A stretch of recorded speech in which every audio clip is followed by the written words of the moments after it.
এবার 2025 আইপিএলে লখনৌ ও কলকাতার নাইট রাইডার্স। তবে আইপিএলে কলকাতার নাইট রাইডার্স এবং লখনৌ সুপার জায়ান্ট মাঠে নেমেছে 5টি ম্যাচে। তবে সেই 5টি ম্যাচের মধ্যে লখনৌ সুপার জায়ান্ট জিতেছে 3টি ম্যাচে এবং কলকাতার নাইট রাইডার্স জিতেছে 2টোই। তবে গত বছরে আইপিএলে দুবারই লখনৌকে হারিয়েছিল নাইটরা। প্রথমে 22 বল বাকি থাকতে 8 উইকেটে জিতে যায় কলকাতা। পরে লখনৌতে গিয়ে কেকেআর জিতে 98 রানে। তবে 2022 সালের আইপিএলে প্রথম সাক্ষাৎকারে লখনৌ সুপার জায়ান্টস 75 রানে হারিয়েছিল কলকাতাকে।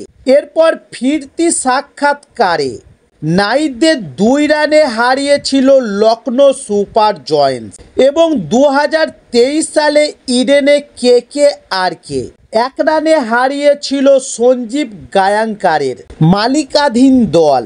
তবে এবার 2025 আইপিএলে কলকাতার Knight Riders versus Lucknow Super জায়ান্টসের ম্যাচ হচ্ছে ইডেন গার্ডেন্সে। তবে তার আগে কলকাতার নাইট রাইডার্স 3 এপ্রিল ইডেনে সানরাইজার্স হায়দ্রাবাদকে উড়িয়ে দিয়েছে, জিতেছে 80 রানে।